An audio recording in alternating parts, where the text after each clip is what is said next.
Eric Brown, Back at it.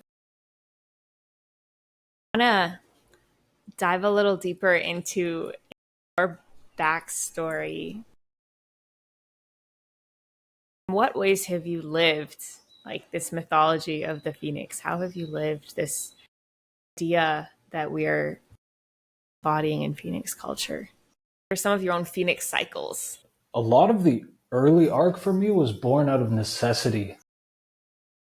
There came a time in my late teenage years, my early 20s where I started struggling a fair bit. Everything just it felt like I was walking through molasses. Like everything in my life became that much more difficult to do. And I guess I didn't have the vocabulary or maybe the willingness to kind of identify how some of our cultural structures led to that feeling. So actually, I just felt like it was all my fault that I was just not affected. Like I was just missing something. I didn't understand it. I was some kind of like alien who didn't get the message on how to human properly because it felt like my human was breaking a little bit. And I tried in various capacities. Um, you could say follow traditional routes to dealing with that. They all, at least for me in my own experience, they all either came up short or they made things worse.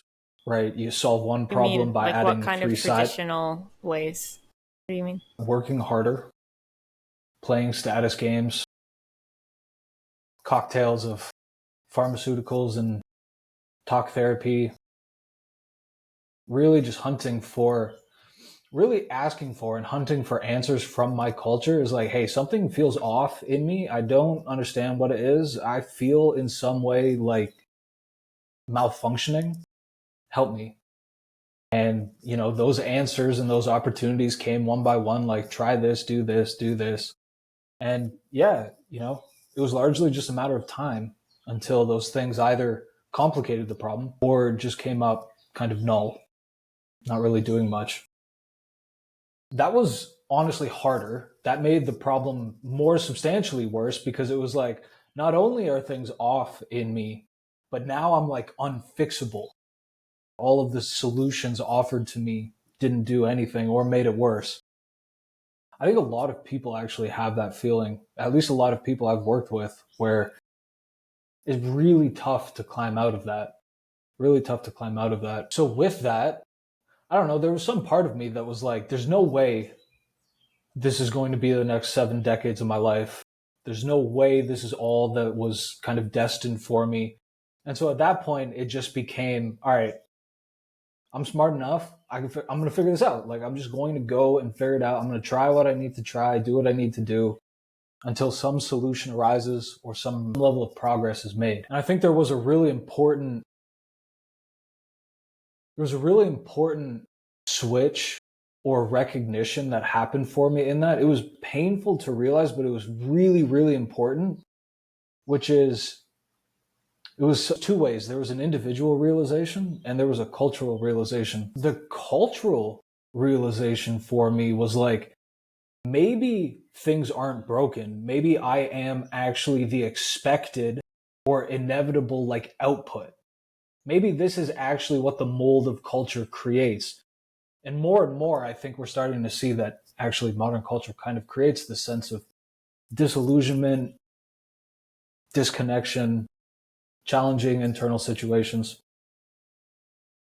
The individual realization that I had that really was then baked into the core of Phoenix culture was you can't isolate changes in your life. If you want to change who you are, you have to change all of who you are, right? Like another, maybe a more positive way to say this is the life that you want and the person that you want to become, the cost of that is the life that you have right now and the person that you have right now.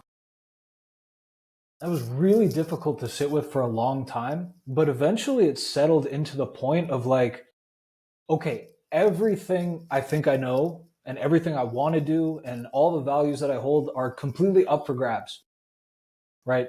this huge detachment arose. It's hard to hold in the moment, but it was extremely freeing for me.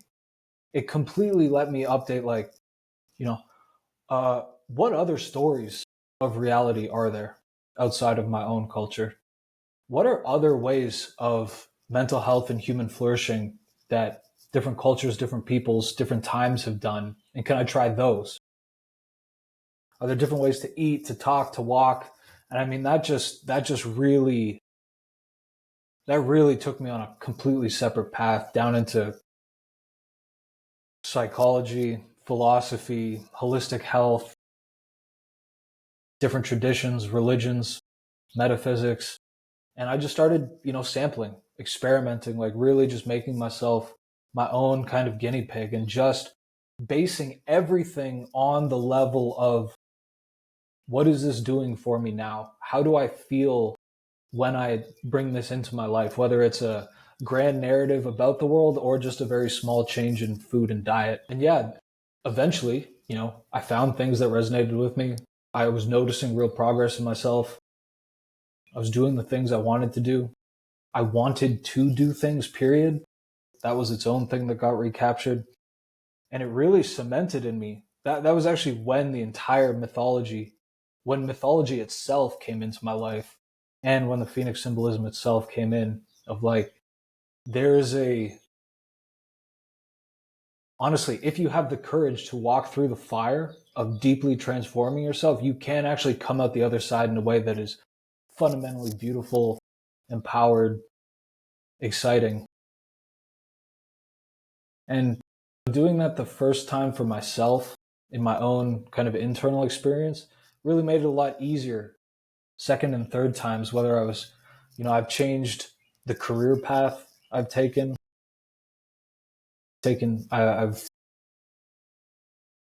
I've restructured a lot of kind of core beliefs or core identities. I often viewed myself as kind of smaller, quiet, right? Really stepped into things like leadership, confidence, engaging in the world, doing something meaningful.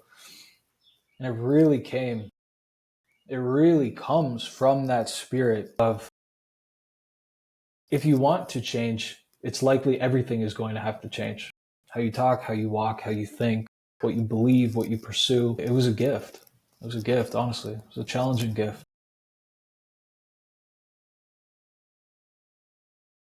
What are some of the things that you think, how do I ask this? What are some of the things that catalyzed this process? Like, was it just reaching like a pain point of nothing is working, I can't keep going? Like, how, what kind of got you looking to other, what Western culture would call alternative methods of ways of being? What were some of the catalyzers?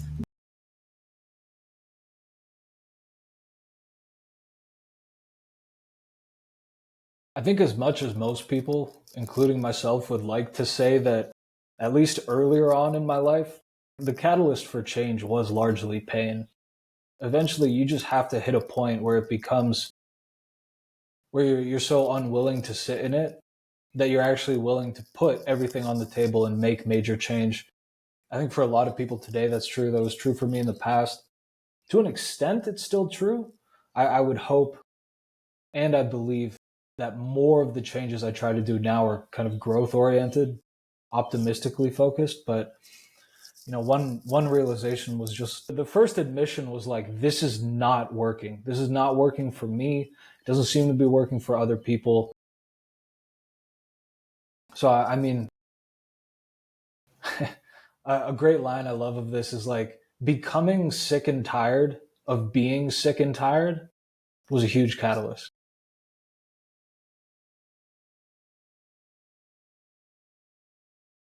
Another key, like, I think the thing that really got the momentum going in me to pursue this was two things about the kind of culture and world that I was embedded in. One was, I tried like every common thing. I don't know how many people know this, but my mom is a family doctor. So I both had like intense access into the system and the network and all the resources that she could do. She could phone anyone, right?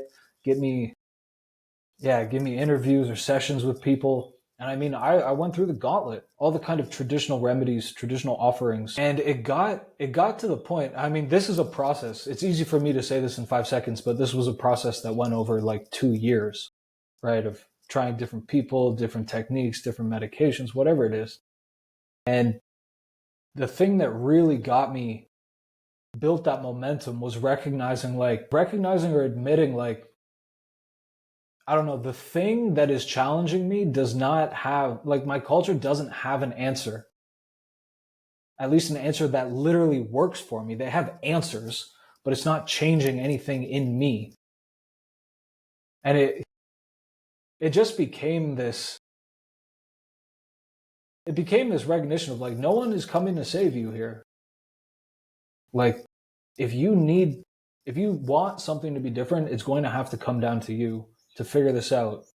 And I mean, I was like early 20s. I was an energetic young dude, certainly had fight left in me. So it was like, okay, whatever, I'll do this myself. The classic like macho dude, just like, all right, I got this.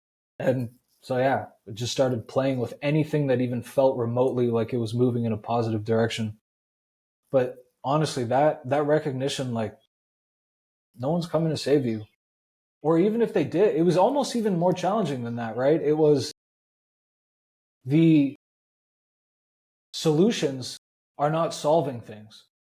What are you going to do now? What is your next move on that? And the final one was absolutely more positive. And it's something, I don't know, it's something that's just been a part of me for a long time, which is like, there's no way this is all there is.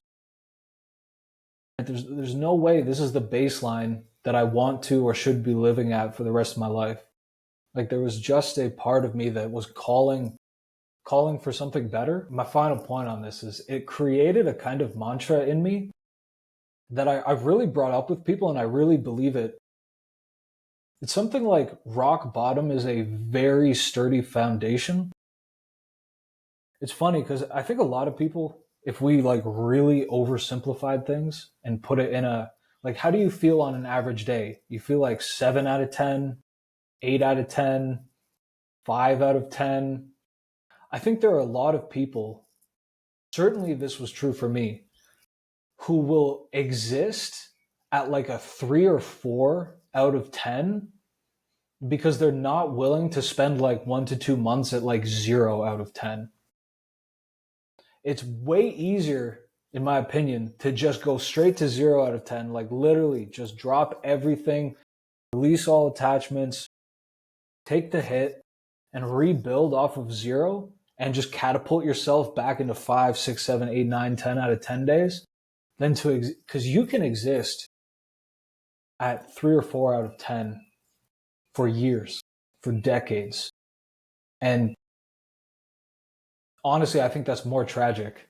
It's more tragic to me than just taking a big hit, doing the Phoenix process, like really just setting things on fire and reinventing and rebuilding yourself from the ground up. And once you've done it once, you can do it in a way, you can do it every day. The more you do it, the more adept you get at doing it faster. So you don't have to A, all the way down to the rock bottom you did before, maybe the first time, and B, you don't wait as long. Just get up, do it again, get up, do it again. Yeah, I like that. A couple of things you were talking about, like you have to have high standards, basically, and you have to hold to your standards for your own life, even when they're not the standards around you, right? Everybody else is living at like a 4 out of 10 and they're just fine and like, well, this is it. And that's that's one of my huge issues with like internet culture and meme culture is it's like, yeah, everyone's at a 4. That's just it. That's what now collectively bonds us is we all kind of hate our lives, but it's okay. We do the best we can with it. We find small joy where we can, the end. Damn hard to lift your head above that and be like, nah, my standard's higher. I'm gonna go for the 10 actually. And you have to, you said you have to not only abandon yourself, your past self, you have to abandon a lot of the relatability of the connections that gives you, like suffering, misery loves company. Like everyone's a 4, so at least you get to be with all the other 4s. If you're going for a 10, it's a lot harder to find those other 10s. They're out there, but it's going to feel really lonely to hold that standard for yourself, as you said, and as you do, which is something I respect about you a lot, is continually holding that standard or raising it and saying, no, this is the level of operating now. I don't know how I'm going to get there, but I'm going to find the way. Yes, that means I'm going to have to lose my old self, which is quite literally the way of the phoenix, right? I'm going to have to let that old self die. I'm going to have to let that old relationships die, relatability die to move on to this. Then you just keep doing it over and over and over. So as you're telling your story, obviously this is a big part of forming who you are as a person, and a lot of big things that happened earlier in your life, right? This realization that none of the remedies you were offered were working. Okay, I'm just going to find my own. And again, I think that came from, part of it is pain, for sure, as you said. Like there has to be, this is too painful to go on, right? And part of it is this just defiant, like, no, I will not relinquish standard that I have in my head of how my life can be. If it sounds delusional, or if there don't seem to be any remedies immediately here, I know there are more. I wanted to draw on that because that was like if you will, and I'm kind of putting this into a phoenix story, that was like the first big iteration in your life, if you will, perhaps, right? The first big iteration of like, none of this is working, I'm going to find something new. I have since gone through many more iterations of, so to say, killing off the old self or your old beliefs, allowing yourself to go into something new. And with each time, it looks like just continually elevating your standard and elevating your entire way of being. This is from my point of view, of course, but I wonder if you could share maybe a few more Phoenix iterations you've gone through, you've experienced, even recently. Yeah, I want to comment one quick comment on your point, that your point there brought up for me is like, a lot of people, I imagine, because this was true for me, a lot of people, when they hear like, yeah, you need to abandon yourself, view that as like a bad thing, or like have a lot of resistance to at least things phrased in that manner. But for me, and I've, for some people I've come across and worked with, like, I hated myself. Like my lived relationship with myself was awful, like really, really awful. And it was also just a recognition of like, I am the person, whether I knew it or not, who got me into this problem and the situation that I don't like. Why Yeah. am I going to stand and like attack and defend that? Like, actually, no, that thing is, I am the source of all my problems. Like, I'm going to find a new me that actually isn't antagonistic with myself, where I don't have an abusive relationship with myself. So actually, like, the thing that you want to let go of the most is the very deep-seated, sometimes very challenging identities and stories you have about yourself. Like, those are the things, like, every belief and thought and action has made you the person you are. And if you don't like the person you are, you need to change the beliefs, thoughts, and actions. And that, once that clicked in me, that gave such a freedom to truly just drop things. Yeah, and I mean, as far as iterations go, it's always, I'm always stuck on these because, I could talk about, I grew up wanting to be in kind of big business and marketing, and I've changed my work fundamentally. I've changed my style, my aesthetics. And those are challenging because those are very specific, like in the world, tangible examples, but they've always grown out of much less tangible things. What is my story of reality? What is the role of a human in existence? What is the greatest contribution that I can make? What are the bumpers like the philosophies and the psychological orientation and the values that I need to have to do those things and to live that. And it's tough because you yourself, and I think a lot of people sometimes get frustrated when I spend a lot of time in the abstract. But it's like the things, when I'm being most honest, the parts of myself that I've reinvented the most and been the things that I let burn down are the intangibles. They're like my moral codes, the my philosophies of life, my metaphysics. What do I view as real? And I mean, I can ground a couple of those in examples. I mean, I've like sampled in a way several different metaphysics, right?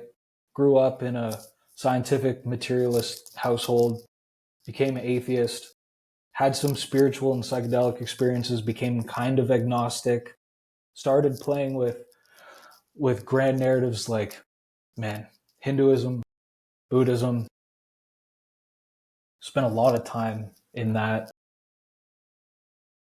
Kind of in a middle ground right now, actually, of the kind of metaphysical stories I have. Again, I grew up as well. Here's another example of like, I think if someone asked me what my values were, I don't think I could have told you, I don't think I could have said anything. No one had ever like put the expectation on me of like, yo, you should live according to a code, dude. Like, you should have ethics and morals and guidelines for how you conduct yourself. No one ever told me that. So then, of course, like actually informed as well by the grand narratives, by the spiritual and religious stories I was looking at, I would take on those values. Equality is super important. Do no harm is super important. Excellence is a virtue. And yeah, nowadays the priority of my values change, but the values themselves are pretty consistent and act as like a cookie cutter for the person I'm becoming. But yeah, like the changes, this is a super core belief. I think certainly for me and the work I do in Phoenix culture is like the things in your world are like a rippling consequence of who you are and how you act. So yeah, along that journey of reinventing myself, like I've changed careers, I've left jobs, I've moved countries,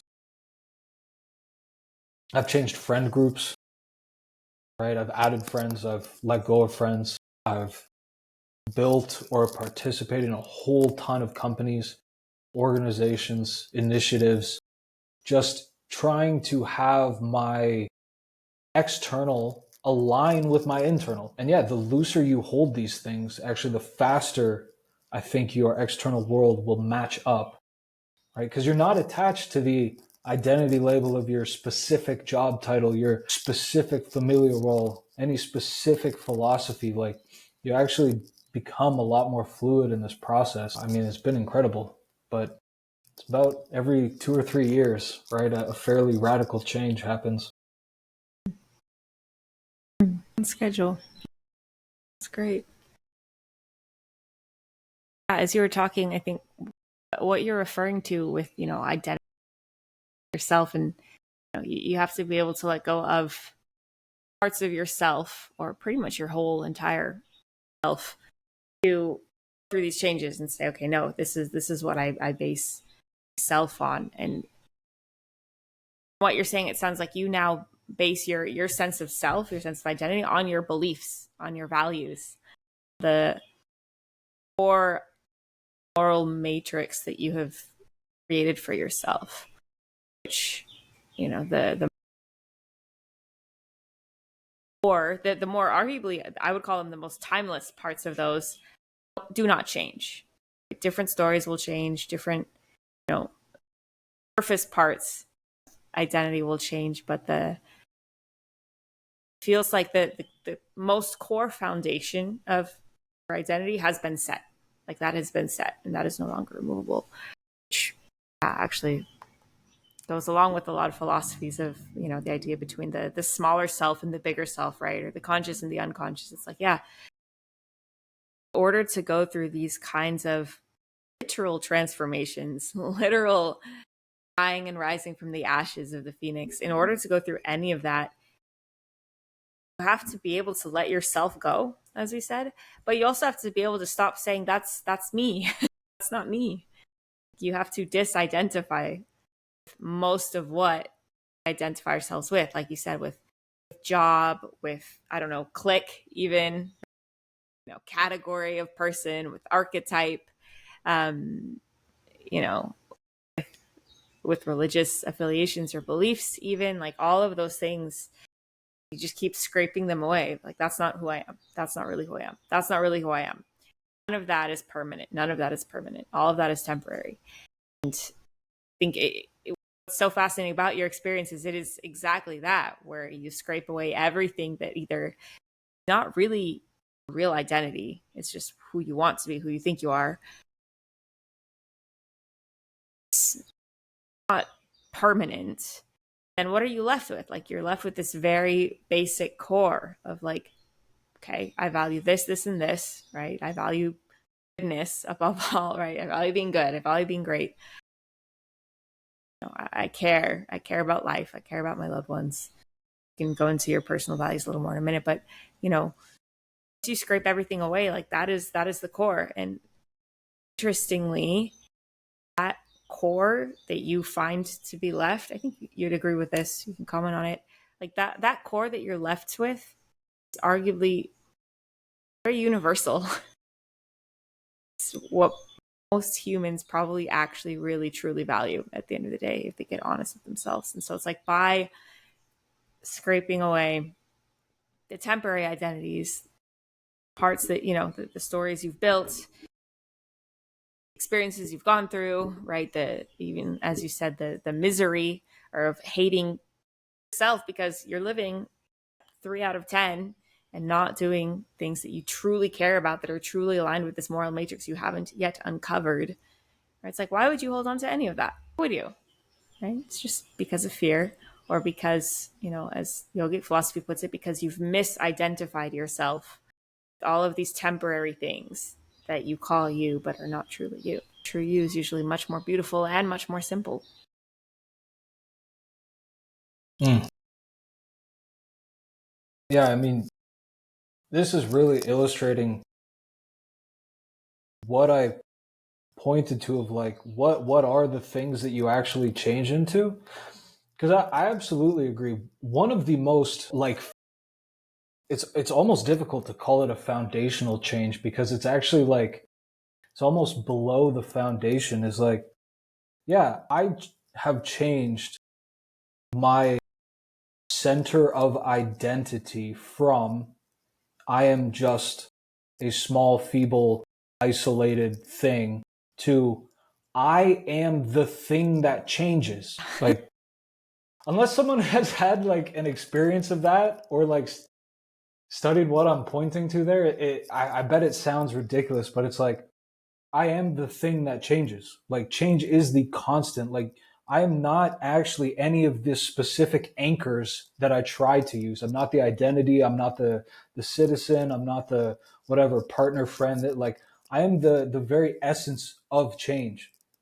And like, your identity can actually be rooted in. It sounds weird, but your identity can actually be rooted in that. You can actually stabilize that as like, I'm the thing that changed.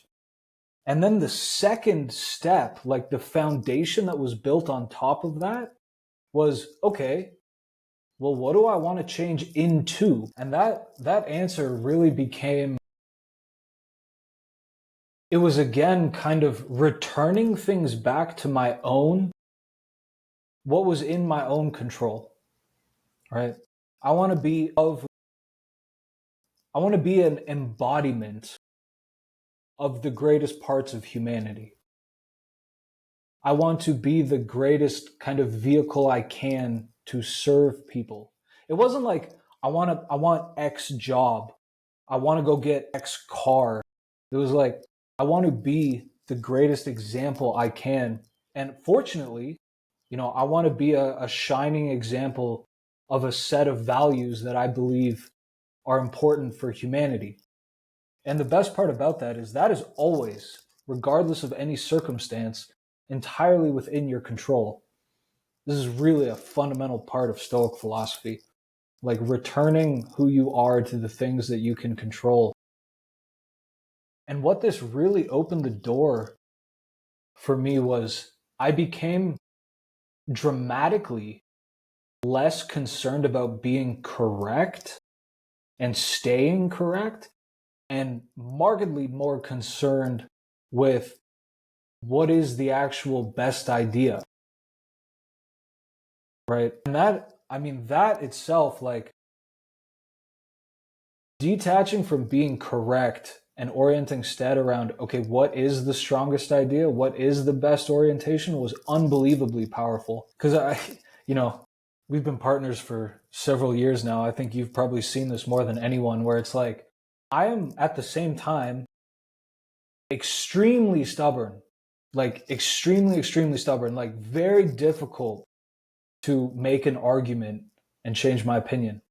But at the same time, like on the other hand, if someone makes or I come across a strong enough argument where it's like, okay, you have actually now shown me the flaw in my own thinking or in my own way of acting, I will almost immediately, as quickly as I can, like update into that framework. A really powerful example is like, maybe not powerful, but a very obvious example is like,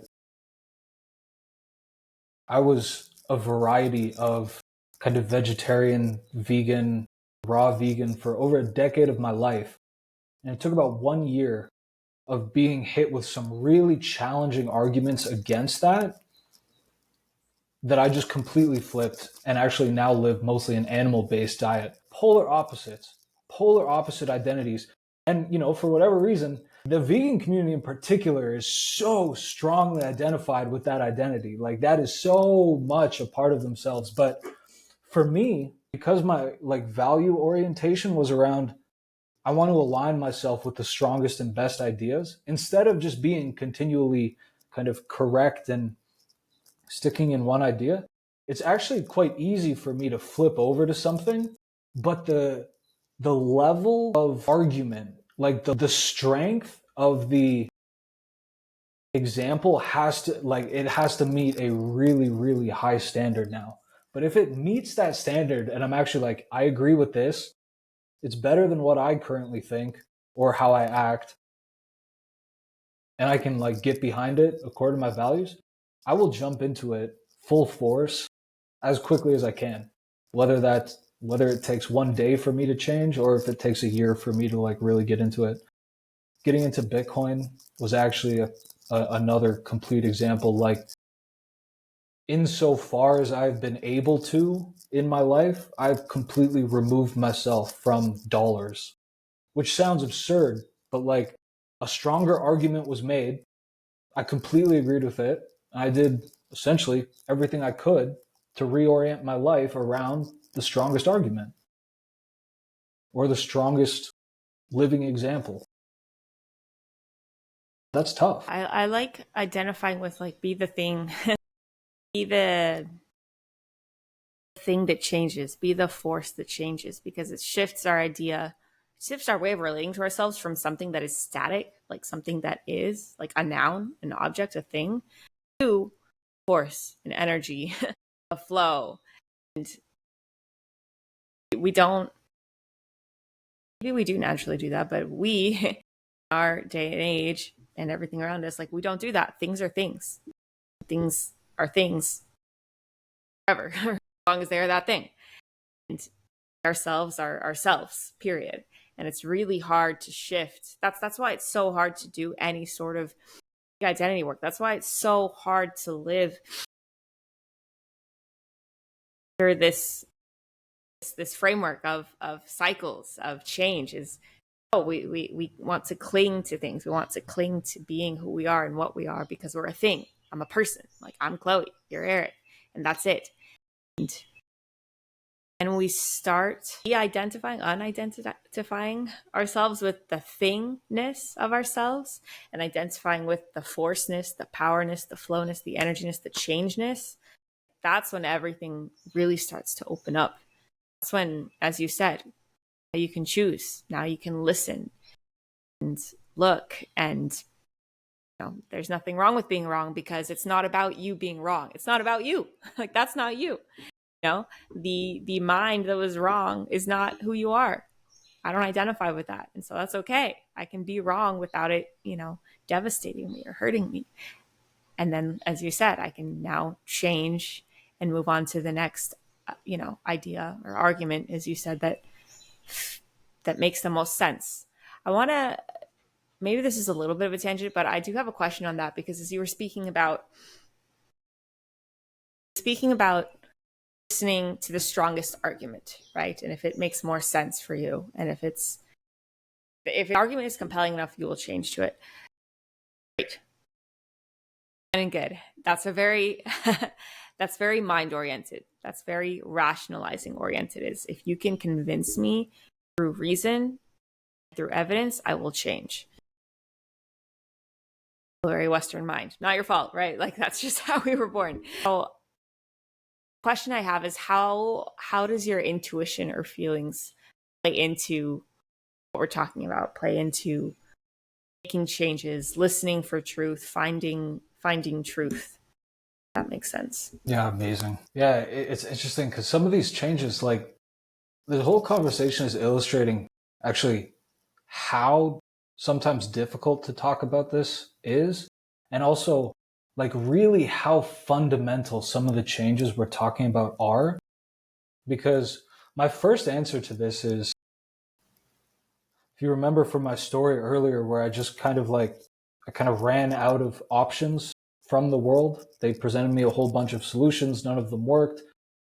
My orientation then became, the only authority I'm going to listen to is me, and like what is going on inside of me. Like, my internal experience is now authority number one, because a whole bunch of things I was told that was going to make me feel better literally didn't. A bunch of authorities told me that. So that quickly shifted into, this is what I mean. Like, yes, in a way, I present a lot of this stuff. I use the word argument a lot, but I am firmly of the opinion that the absolute strongest argument you can give someone, or someone can have, is a direct experience of the thing. Whatever the thing is. Direct experience is the most undeniable, in your face, embodied argument for something that you could have. Right? Like, someone could say, they can say anything. Go look at this. This is the most beautiful piece of art ever. Go do this. It'll make you happier than you've ever been in your life. But you know whether that's true or not. You can literally do the thing and be like, this didn't make me happier. So the starting point, the absolute foundation is like, you are your own sovereign authority, first and foremost. And for me, it becomes the compass of where I want to go investigate deeper. What I mean by that is, like, I'll have a sense of something is like, and this could be a really tiny thing, like a particular food that I'm eating, or it could be something big, like I feel kind of weird about the direction of Western culture, right? That is a vibe. That is an intuition. Like, something is not jiving here, not super happy with it. That just becomes the opening. Like, intuition and felt experience for me becomes the opening to investigate, really in two ways. The first is embodied experience. Can I get a literal experience of something different and see how that makes me literally feel? So there's an embodied experience. And then, yeah, I always bring things to the level of mind, because it's like, I mean, language is a activity of the mind. Like, so I try to actually speak it out. Like, what is the stated goal of this thing? How does it go about doing it? Does it actually ever get the result it says? And actually, in kind of digging through that, sometimes you can often find, like, yeah, but that's not true. Yeah, but that thing's a complete assumption. Or actually, this other thing does all of these things better anyways. So yeah. a long way to say, like, you have to become your own authority. Your lived experience is absolutely true. It's actually the only thing in your life that is undeniable, period, that you are having an experience. And then just using that to investigate where I want to jump into. Because yeah, if the I found it there's a kind of heuristic for making decisions in your life that is really good, which is head, heart, and gut. And if they're all on the same page, if they're all like yes or no, even if one of them is no, that's a really strong signal that like you're missing something. But if your head, your heart, and your gut are all like, yeah, let's go this way, I mean, I will, yeah, I will literally just like restructure my life if that's what it requires. I will literally restructure my life to pursue that and bring it into line with that. Because over time, I've just learned that not only can I trust my own internal experience, but aligning myself with what it feels like doing actually makes me feel way better. Whether that's how I want to eat, where I want to live, the work I want to do, the priorities I want to have. Yeah, so it becomes like a compass, like a little voice that just says, go there. And I mean, I'll just cannonball straight into that stuff. It's almost like the intuition feelings, both the starting point and the end point. Mind or the learning or the reasoning about it is the like one of the vehicles that gets you, that helps you along the way. But yeah, I like that as you were describing. It's like, right, intuition is where the curiosity peaks, or it's like, thing about this I need to dig into. I don't know why. I just feel compelled towards it. Off I go on the rabbit hole, whatever. And coming out the other end with that direct experience, that is going to be your concluding evidence. I think I could say that even you said if all three, right, head, heart, gut are aligned, that's an excellent indicator. And I think maybe one of the big unlearning processes that we have to go through in order to do these kind of ways of living, in order to embody this way of living, is learning that the mind doesn't trump all, right? If mind says yes, but heart and gut say no, like that should be a no.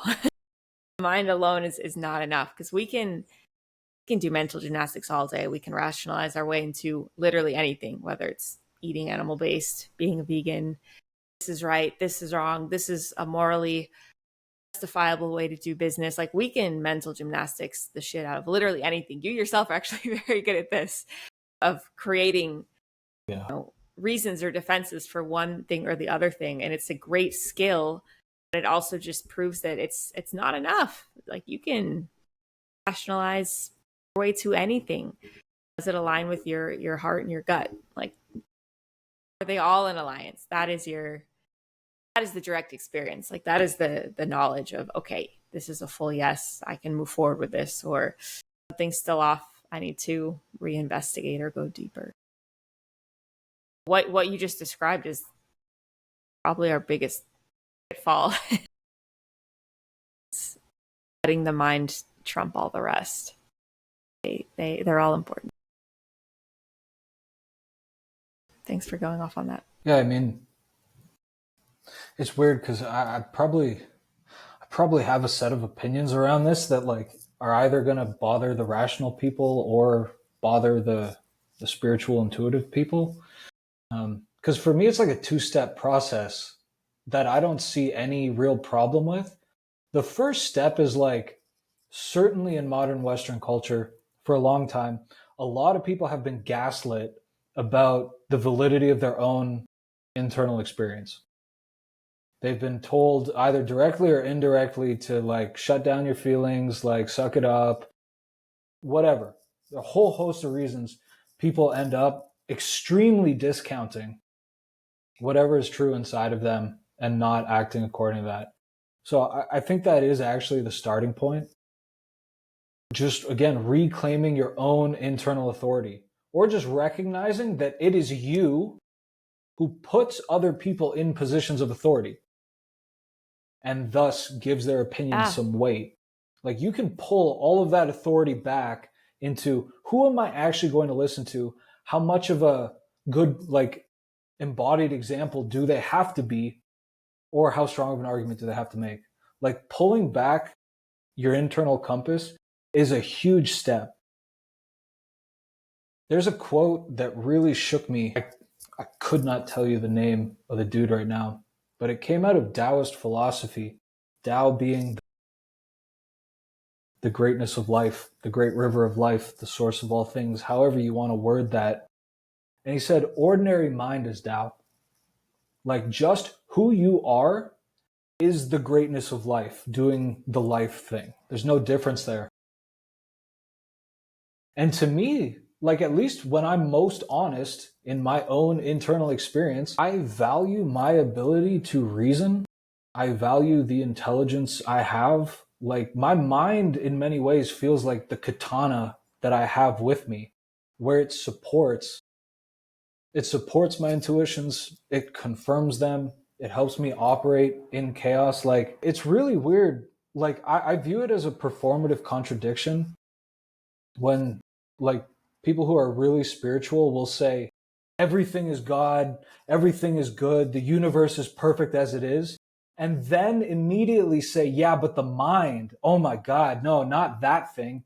It's like the mind is part of the whole thing too, right? Like it is just as good and correct and as any other aspect of experience. So it's like, yeah, like you really need to reclaim internal authority and intuition. Intuition is your inherited authority. It's the wisdom of your ancestors who have successfully lived on the planet for millennia. So that is extremely fundamental. And also, like, humans are one of the gifts of humans is that you can be a rational creature, right? Like, your use of language, every single aspect of the civilization you have grown up is largely a creation of both the mind and the heart. And, like, yeah, just there's such a vilification that I think it actually hurts a lot of people. So, a little on that. Same.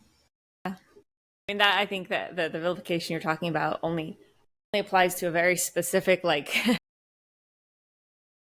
group of people or culture of people, like the spiritual community you're talking about. For the most part, vast majority,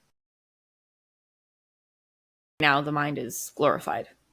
Actually, I Totally. believe that's much more widespread than what you're describing. But again, both are equal. I had the analogy in my head of like, so with literally everything is just tools, and tools have to be taken care of, right? Your knives have to be sharpened, your mind has to be sharpened if you're going to use it well, your intuition has to be like dusted off uncovered if you're going to use it well. They're all really important tools that help us navigate our human existence. And so first of all, sharpen your swords, sharpen your tools.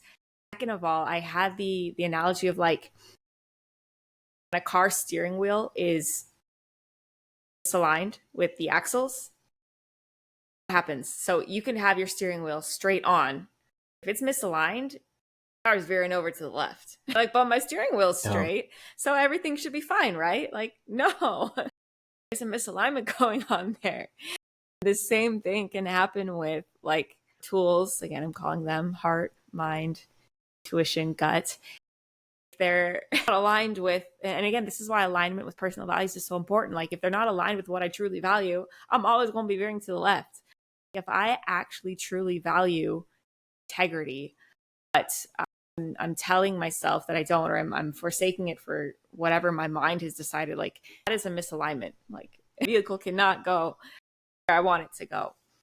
So, I think this is maybe this is becoming a really good description of work we do at Phoenix Culture. Like what we're trying to do is get people to hone these actual skills, but it's several parts, right? If we use the sword analogy, like you sharpen your sword and then learn how to fucking use it, like learn the techniques of using it properly, and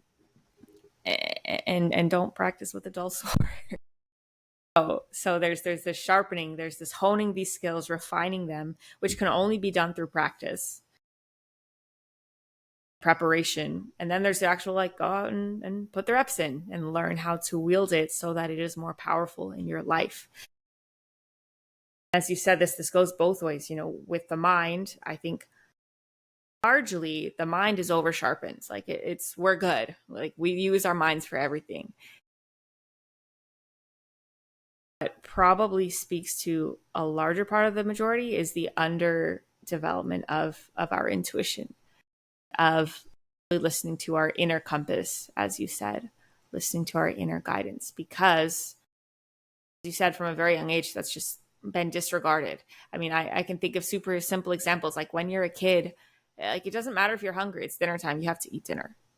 Right? That's identifying it. That's okay. The way you feel, your internal experience isn't important right now because we got shit to do. Family's on a schedule. This is how it goes, right?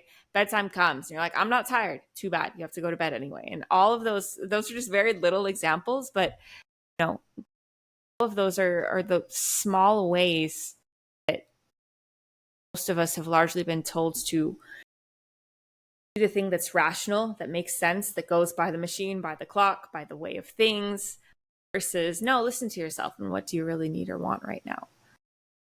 Because, got shit to do, places to be, business to take care of. And so all of that has implied a sacrifice of truly living to ourselves, listening to ourselves, to that intuition that is so deeply ingrained in us.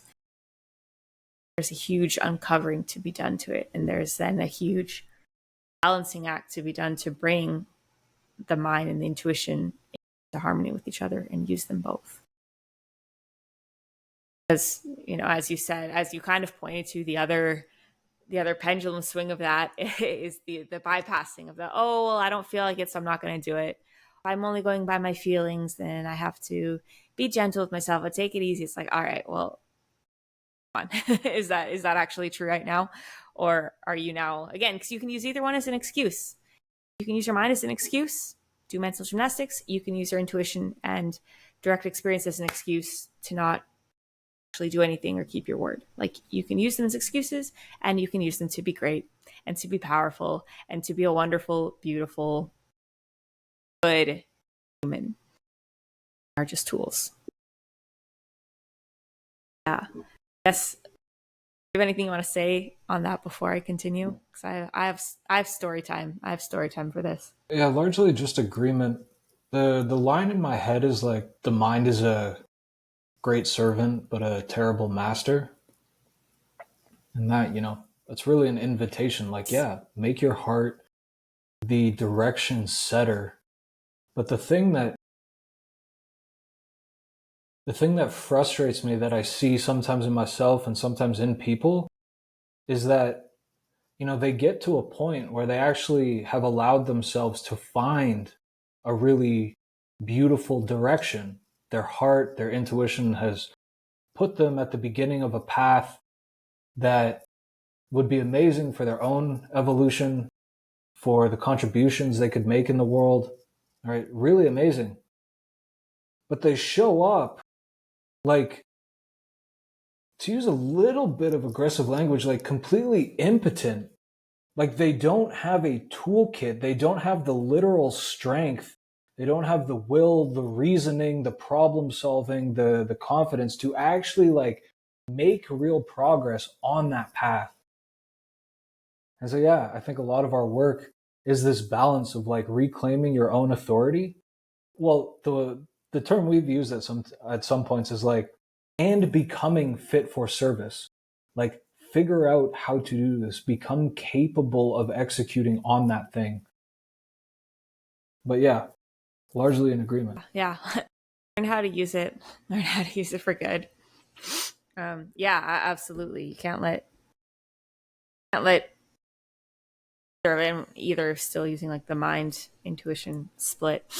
You can't let either of them rule you. You have to wield them. Don't let them wield you. Right? Don't be ruled by your emotions. Don't be ruled by your mind. It's them. service of your better self and what you want to do with your life. I have a lot of stories I could share around this. So we talked about your background story, and so I've had a lot of similar experiences with, whatever, distrusting the system, feeling alien, all of that stuff. Something that really sticks out to me relating to this particular conversation is my own experience with like trusting your direct experience and trusting your intuition. So generally speaking, I think it's true that these are listening to ourselves is an underdeveloped skill just in general for most of us. As I said, we have to do what we're told, whatever. So I've this kind of been figuring this paradox out for myself. I've had this unique experience where we relate this to religions, particularly like Christianity. You're told to pray and to listen for the Holy Spirit, and that is kind of just another name for your own intuition. Only that we have this frame that it's external, right? And so, not many people know, but some people who are close to me know that like I grew up Mormon. I grew up in a very, very, very strict religion.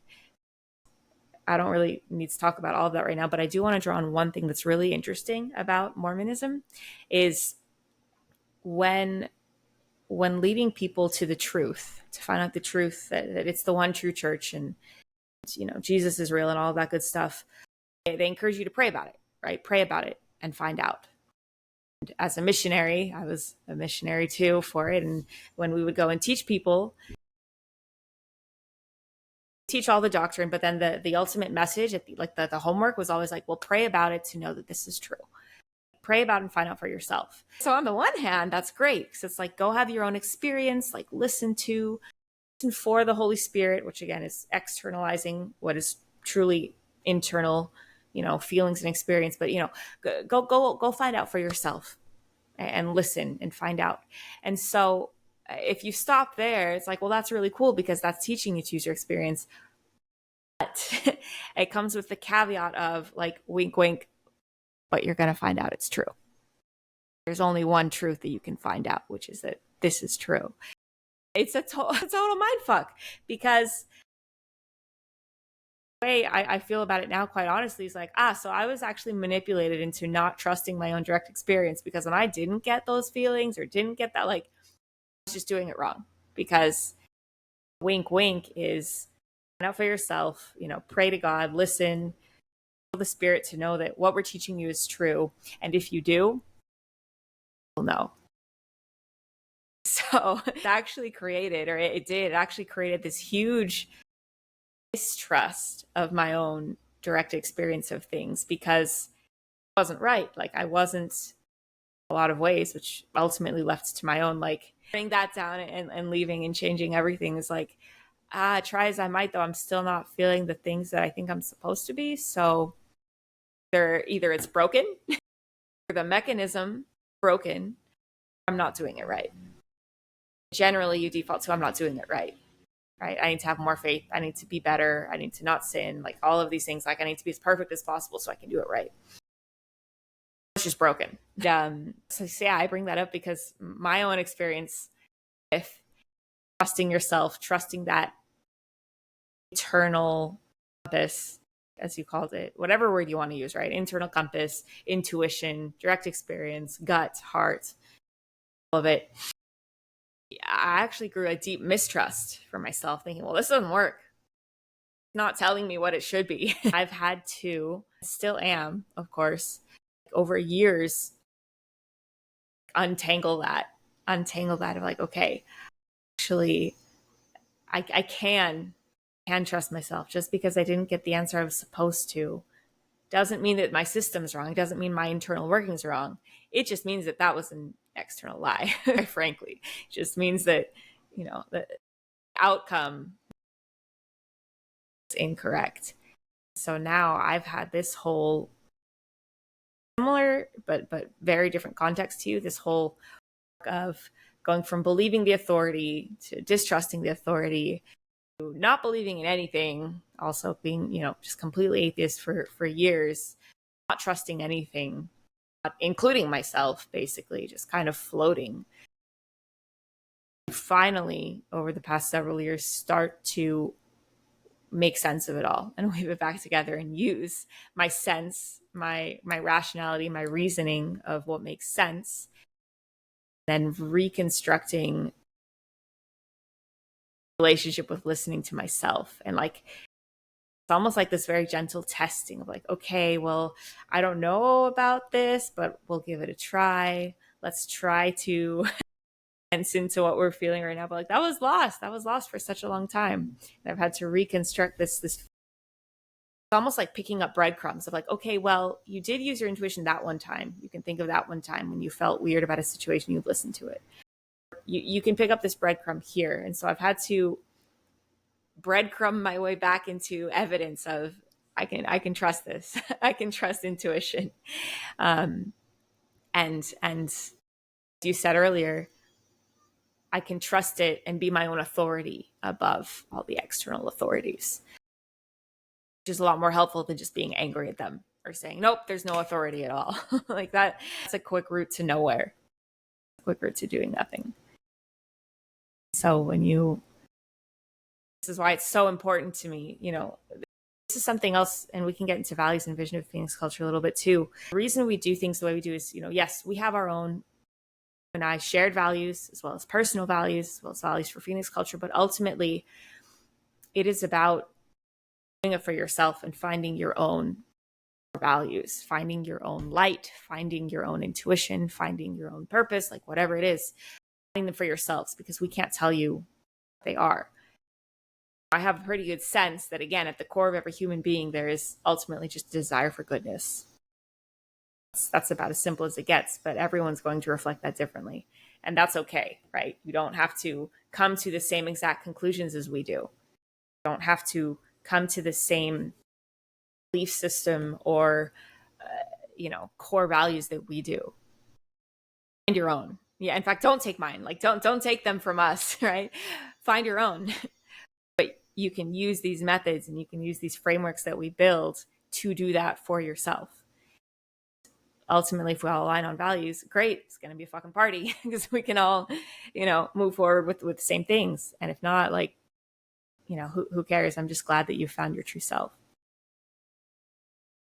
It's a never ending work. Not never ending in the way that like, oh, you're always healing. There's more stuff to heal. Because that's super lame. But in the way that there's always more to learn. There's always more to experience. There's always more to figure out, as you said. And again, as we said earlier, the more we relate to ourselves as fluid, as change, the more plasticity we give ourselves to do that. The happier we are, the more useful humans become. It's just like, why not? Like, what would you rather spend your time doing? What would you rather spend your life doing? Becoming the most epic version of you that you possibly can. And sharpening your swords and wielding all the tools we just literally have encrusted in our beings to the best of our abilities. What would you rather do? The only comment I have on that is it really illustrates why you need both. Because, the intuition and signals from your body are a direct experience. They're a felt, lived collection of sensations that is not at the level of language. So the minute you get into the conversation of what exactly is this feeling, like I have this in like, I have the thing I call intuition telling me something. The moment you get into the literal conversation of like, what is this thing? Is it the voice of God? Is it my evolutionary inheritance? Is it a protection system? Is it my higher self beckoning me? All of that is the level of mind. All of that is just philosophy. It's all just storytelling on top of the base layer of reality. And if you aren't willing to sharpen your mind, then yes, people who you give authority to or who are somehow able to convince you can actually drop down a layer of interpretation on your direct experience. And that's what most people call being programmed, right? direct experience that I have, Totally. this is the voice of God, or this is just my alarm system, or oh, this thing is actually not good. All of that is storytelling. And if you can't reason yourself around that stuff and like go back and confirm it with your own direct experiences, yeah, you just open yourself up to, at best, sloppy thinking, at worst, like real manipulation and struggle. So you need both. They work together. As you said, language just comes up to its limit. That's why we use so many like metaphors and analogies when we talk about feelings and things with the body and things that language just hits its limit, which is why like you can't teach it. You can't teach anyone on the internet who's like, I'll teach you how to use your intuition is kind of full of shit because like you can't actually teach that. You can point to it. You can say, this is how I do it. Here's some framing, here's some language, here's some mind tools that I use that help me find it. But like ultimately there is no guidebook because you have to just decide to listen, and B, yeah, you can just turn into an eternal questioning of like, is that really me? Is that not? Is that reasonable? Is that not? Is that good? Is that bad? Is that right? Is that wrong? Is that true? Is that false? And it's like, well, it's a voice inside of you, isn't it? Oh, maybe just listen, like just fuck around and find out. Like maybe just listen and find out. And there's no perfect guidebook.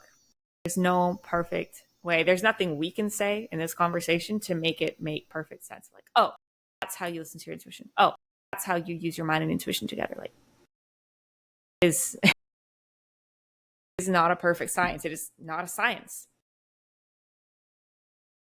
It's the experience of being human. It's well worth refining in your own way. The only way to refine it is to keep experiencing it over and over. Keep listening. Keep listening. You still can't hear your intuition, keep listening. Right? If your mind and your intuition are battling all the time, keep sitting down with both of them. Like that's the only way to do it, is to keep repeating it. Because there's just there's no textbook on it. Maybe the last thing I'll point to on that is, again, this is why programs we create aren't to, not necessarily to teach. Like I don't even like I don't like calling them really, courses. Even program falls short. It's more like just a cohort, right? Because all we're doing is opening up space to experiment, to repeat over and over, doing things and seeing what happens in you as you do them. And one thing I think we have the perfect framework for is opening up way for greatness to come through, right? To find a more epic way of living, more heroic, more warrior, more masterful, more refined way of living. We can teach our own little methods. We can teach our own little frameworks for a little, but ultimately it's more just about having this space, this arena, this cohort in which you let the process do its own work on you. It will, because there are things that are there are things that are unteachable. That's why the Buddha had to sit silent for a long time. There are things that are just unteachable, and we could spend our whole lives decrypting messages from teachers and prophets and the books, and ultimately just get to like, there's no more language. We've run out of it. Go experience it. Come experience it. Right? Put yourself in a situation, a place, framework that allows you to experience whatever you're trying to experience. The rest will do its work. Yeah, because I mean, this is the same thing as intuition, which is the people we are trying to make and the things we are trying to help people get better at, it's going to sound weird, are not concepts. Like, one of the things we try to teach people or give them the opportunity to develop is discipline. We don't sit and teach discipline.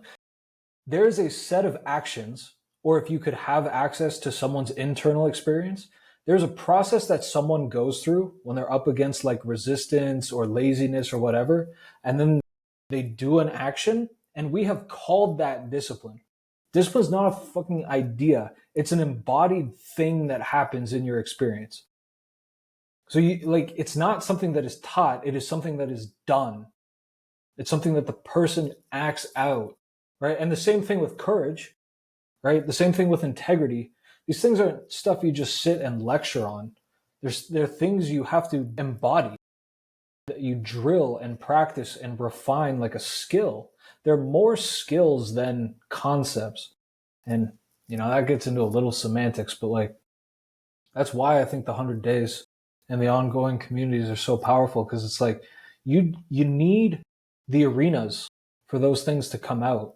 You need to put yourself in situations where that is required, and then you do it, and then it becomes easier, right? But it's not lecture style. Like the things that we hope people will do and achieve and get better at are not like like they're not on written tests.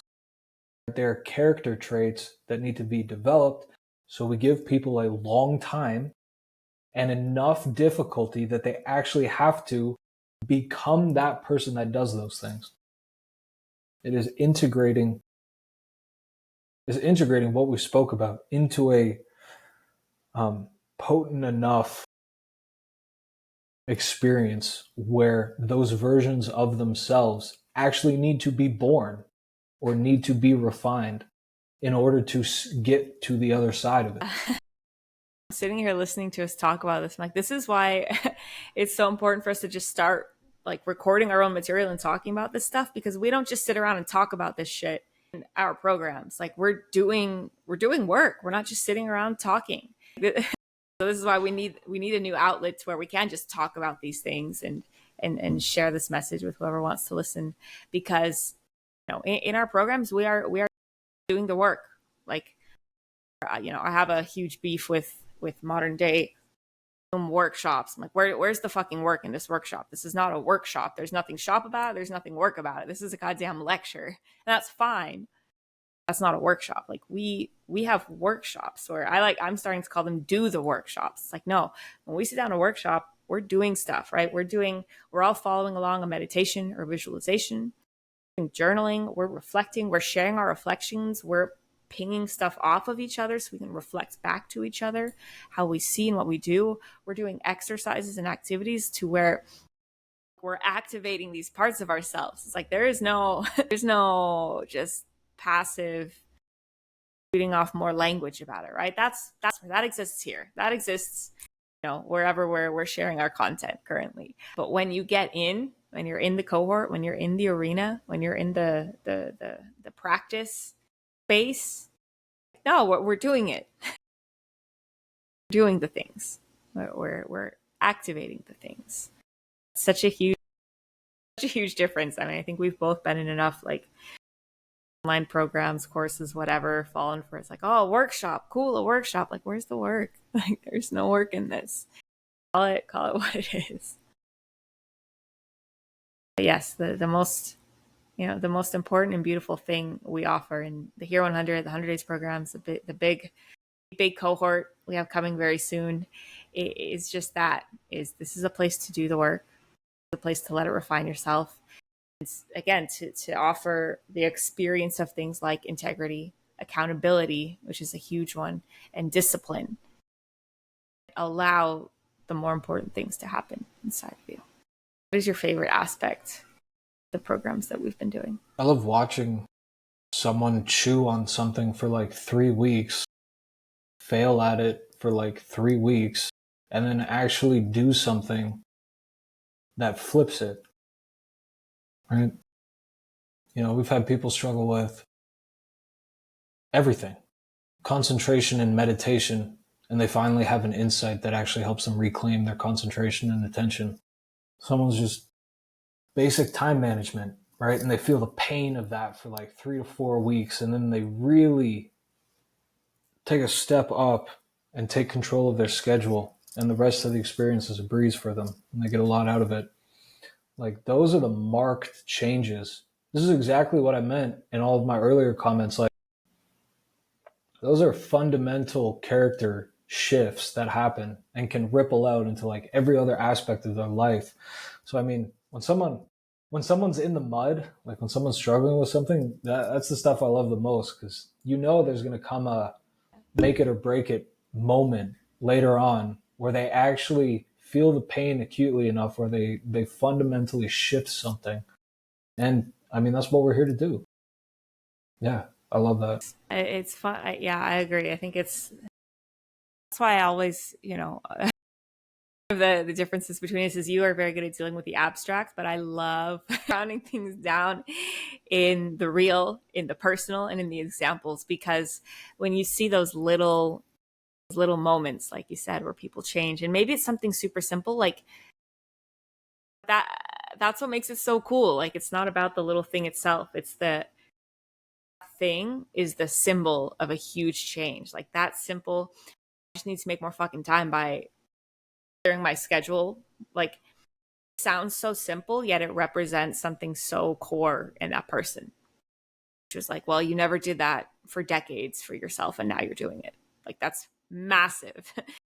Taking aside 1 hour a day doesn't sound like a lot, but for you personally, maybe that's everything. And that, yeah, those are the moments. Those are the moments I live for. Those are the moments that you're just like, oh wow. Again, you can get to.